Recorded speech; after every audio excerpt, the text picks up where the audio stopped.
Hey guys, it's Nat from natsnumbers. I am back today for a Q&A numerology session here on YouTube, and this comes from a subscriber named Julie. She's an 11 life path, and here's what she writes. Nat, I've been trying to move on from Nevada for the last several years, and also from my ex-husband. I don't think it's a healthy place for me environmentally anymore.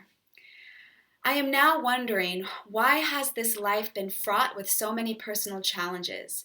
And why has it been so difficult to get my act together and find my true life's calling and total self-expression? All right, Julie. So the 11 life path is given a wide variety of different labels. The inspirational messenger, the peacemaker, the inspired inventor. They're all pointing to your ability to access a type of uniqueness that brings you to a new tribe and to a new homeland that wasn't accessed before. The problem and the dichotomy of the double one, of this overemphasis on independence and self-sufficiency, is that there's also an incredible longing, yearning, and desire to belong. And so this is what we're going to be talking about today. There is a character that has been very transformative for the 11 archetypes that I've worked with, and it's the ugly duckling. Now, this was a fairy tale written in the late 1800s by a Dutch storyteller named Hans Christian Andersen, and it is a autobiographical rendition of his own life. He is also an 11 life path, and I believe that Hans in this story left secrets for you. Secrets of success and secrets that reveal why this path can feel so difficult and why there is hope and greatness right around the corner. So let's get right into it. The first thing that happens in the ugly duckling story is that before the ugly duckling is born, all of his brothers and sisters are born first, and he takes longer to hatch. In fact, his egg is vastly larger and it's a different color than all of his brothers and sisters. So right off the bat, he is slower to develop. And right off the bat, his mother is immediately sensing that there's something wrong with him. Now, this is actually really typical of 11s, 22s, and 33s in archetypal numerology, is that there's a tendency to develop slower and to emerge into your greatness later in life. 30s and 40s is the typical experience. And the reason why is because there's an overemphasis on a particular superpower. There's an incredible intensity of focus. And so this part of the story is illustrating that. You're slower to develop, but it's for a reason. And you'll learn why that is by the end of the story. So the second phase is the ugly duckling is taken out into grand society on the pond. And so the mother takes all of her offspring to the wise, revered duck on the pond. And this wise, revered duck is considered the leader. She's been to the other ponds and she's supposed to know everything. And when she takes the ugly duckling to her, the wise, revered duck says, "We don't want him here. He is big and he is ugly." And she advises the mother to abandon the ugly duckling. Man, this happens for a lot of 11s. It's where you meet up with people who are supposed to be wise, mature, leaders, role models, experts, or professionals who make you feel incredibly disappointed in their leadership. They might not understand you, or even worse, they might think that there's something wrong with you. So then what happens is the third phase, and it's being bullied, ridiculed, and judged. And so the ugly duckling goes through his day-to-day life growing up with everybody on the farm making fun of him. And the ducks pecked at him, the chickens beat him, the girl who fed the poultry finally, one day just kicked him really hard and abused him. And the ugly duckling, that was a catalyst for him to finally run away. Now, the running away phase of being, you're being ridiculed and then you leave the building, so to speak, can happen one of two ways. Sometimes it means you literally physically leave. So I have an 11 archetype predominant in my chart, and I left when I was 15. I left my home. But what happens more often than not is where you go into the masking phase. So if you don't have the ability to physically leave, then parts of you shut down and shut off. And typically the masking phase of the 11 superhero is numbing and detaching. And so you turn down or you turn off your intuition, your insight, and your sensitivity. So then what happens? So the ugly duckling runs away and finds himself at a new pond with some wild ducks. And the wild ducks look him over and they say to him, "You're exceedingly ugly, but that doesn't matter as long as you don't try to marry one of us." Oh my gosh. This is one of the most painful moments for the ugly duckling, I believe, and one of the most painful moments I think we can all relate to in our lives, where we go from overt abuse to being tolerated but not embraced, right? So what times in your life have you felt tolerated but not accepted? So what happens if you turn off or turn down your superpower and you opt for fitting in because as the 11, you so deeply yearn to belong? The next phase is the massacre. So just as soon as the ugly duckling is considering staying where he's tolerated, these hunters come out of the bushes and start shooting and killing all of the wild ducks. And there's blood running into the pond, and the ugly duckling is shaking in his boots or shaking in the bushes, hiding. Hans is teaching us that there's an incredible danger and chaos in staying where you are tolerated but not embraced. Because what has to happen is to stay there, you have to numb your instincts. To stay there, the level of danger that's potential in your life heightens because you can't see or feel or sense what's really happening.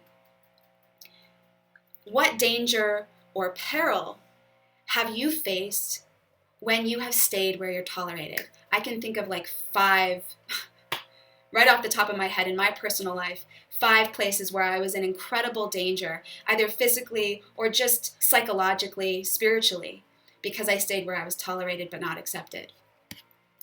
So the ugly duckling finds refuge in the next phase in his journey, and it's the cottage of the blind woman. So it's this warm cottage where the woman who lived there was hard of seeing. And so she was hopeful that the ugly duckling might lay some eggs. And so she's basically saying, you can stay in my house if you become what is impossible to become. So this is where most 11s stay for quite some time, is in the cottage of the blind woman. This is where most of them sit. And it's where I typically will meet them at this point and juncture in their journey. Because you went from being bullied to being tolerated to being in peril danger to now being accepted without truly being seen, where you try your best to pretend to be who you're not, to put on the costume, where people are asking you to give them something that you can't give them even though you really want to give it to them. In fact, the other difficult thing for 11s is in our society, we're sort of taught to stay in this phase. So if you think about the ugly duckling stories out there that are more modern, so you've got like, The Breakfast Club, Pretty Woman, She's All That, Mean Girls, Never Been Kissed. I mean, there's a plethora of them. And what they teach us is that if you pretend to be somebody that you're not, if you try to fit in and put on the costume, you're going to get the guy, you're going to be popular, and you're going to be successful. Here's what happens. The next phase is the phase of instinct. So the ugly duckling hangs out in this cottage, and there's a hen and a cat there that have lived there all their lives. And so the ugly duckling starts to voice his yearnings. And he starts saying, I really crave swimming in the water and ducking my head under and feeling the water cascade off of my wings. Oh my gosh. And he's just so excited, dreaming and fantasizing about this instinct that's coming from within him. And the hen and the cat tell him, this is ridiculous. Quit being this way. lay eggs, and learn to purr. Those are the only two things that are valuable in this world. So you pretend as much as you can in the cottage of the blind woman, but you can't stuff your instincts. You can't repress them. They will show up. And people will tell you that you are stupid, irresponsible, delusional even. But you cannot stuff them down. The yearning will be there. The ugly duckling, this is such a powerful, brave moment. He finally stands up to the hen and the cat and he says, "You don't understand me. I must go out into the world again. I must go out into the world again." The duckling is opting for the unknown, for the scary, over the comfort. He's opting to follow his instincts and the authenticity of who he is versus the certainty of conformism. And so then the next phase comes, and it's the phase of loneliness into the glimpse. So he lives alone out in the wild after he escapes the cottage. And all of the wild animals avoid him because he's so exceedingly ugly. One day, the sun was setting, and a large flock of beautiful birds emerged from the bushes. And he had never seen anything like them before. And they spread their glorious wings, and they mounted higher and higher into the air, and they flew off into the sunset into warmer climates. And the ugly duckling felt this strange sensation start to bubble up inside of him. And he whirled himself in the water like a wheel, stretched out his neck towards them, and he uttered a cry so strange that it frightened even himself. So there will be a time in your life where you will feel alone, where you will be in despair. You will think that you will never connect or feel camaraderie ever again. And if you allow this, if you allow yourself to be in the discomfort of the grand beyond and being alone as a one individual, you will get a glimpse of who you are and where you belong. And it'll be small, but it will be enough to carry you on in your next journey. So the next phase is the no turning back phase. And so that winter, it was a very harsh winter, and the ugly duckling froze in the lake. And finally, a farmer passing by took pity on him, broke him free, and brought him home to his children. The warmth of this cottage revived him, but the ugly duckling felt scared. He felt that the children would do him harm. And they startled him as they tried to play with him, and he flew about the house, and he hit the walls, and dishes kept on crashing. And the woman clapped her hands in her attempt to get the ugly duckling to stop being so chaotic and crazy. And he escaped. So the no turning back is, once you've gotten a glimpse of who you could become and of who you really are, there's no turning back. Your instincts have been awakened, and this is painful at first, and it's messy. You know, you're more sensitive, you're more in tune, you're more aware, and so you respond faster and more acutely. What used to be okay is no longer okay. When you're brought into an environment that attempts to tame your wildness, you can't survive there. He could not go back to the cottage of the blind woman. And he knew it immediately. And so he finds his wings. So he finds that his wings suddenly feel strong. Now, the ugly duckling doesn't have mirrors. He doesn't know where he's at in his development, right? But as he escapes, he realizes that his wings are big. His wings are strong. And he flaps them against his sides, and he rises higher and higher, and he finds himself in a large garden. And I want to say here that sometimes finding your wings means you're going to hit walls, you're going to make a fuss, you're going to get messy, and you're going to upset others, even people that have helped you. But you have to. So, sitting in this garden, he goes into the phase of witnessing. And the witnessing phase is where, from a thicket close by, these 3 beautiful swans, rustling their feathers and swimming lightly over the smooth water, come out. And the duckling remembered these lovely birds and felt more happy than ever. And here's what he says: "I will fly to those royal birds, and they will kill me, because I am so ugly and I dare to approach them. But it does not matter, because it's better to be killed by them than pecked by the ducks, beaten by the hens, pushed about by the maiden who feeds the poultry, or starved with hunger." So he flew to the water. He swam towards them. And the moment that they saw him, they opened their wings and they rushed at him. And he bows his head and he says, "Kill me." And as he bows his head, he looks down in the reflection in the water.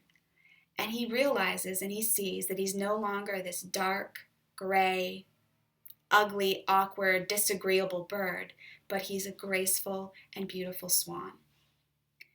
So the ugly duckling approaches the luminous, the greatness, the inspiring, even though it threatens him. And this is a metaphor saying that when he says, "Kill me," he had to let something in him die to be able to see his greatness.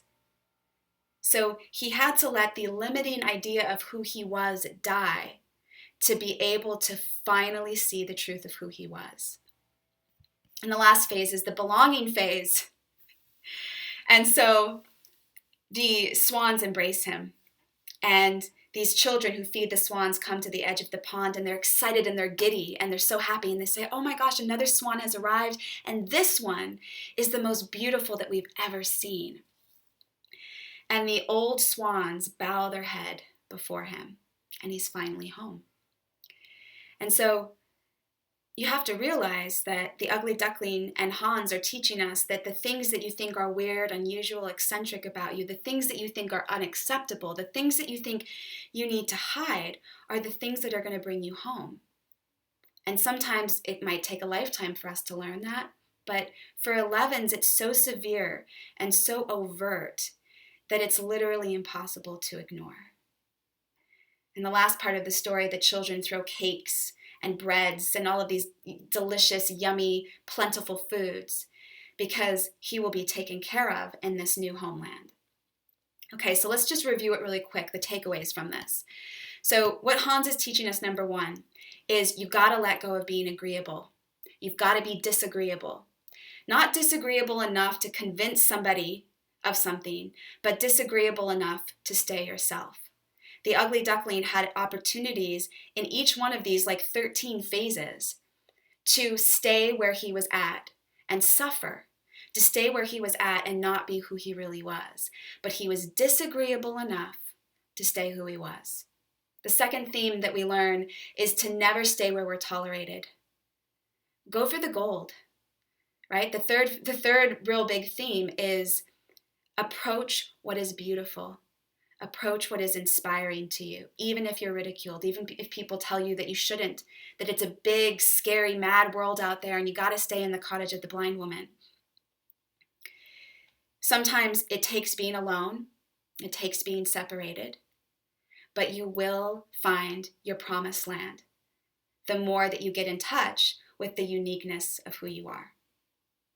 So, Julie, I hoped that this story helped, and that the secrets of Hans Christian Andersen, a fellow 11 life path, gave you some comfort as you step into this new journey. And if there are any other 11s out there who are watching this video and you guys have specific questions, please let me know, comment, and rate the video, and I will talk with you guys soon.